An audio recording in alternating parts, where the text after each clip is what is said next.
hian tharin garon in pe tia piang ten ding chungin kan sadon ne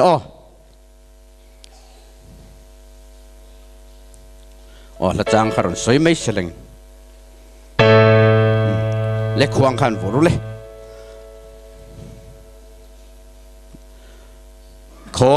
vela hian ring tu te chuan har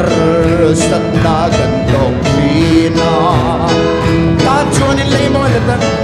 ta chuan in lei moi na ten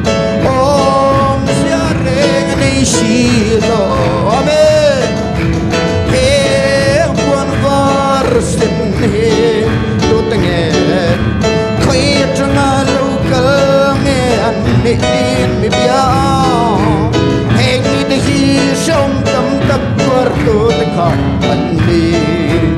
an Puan te beran no thi se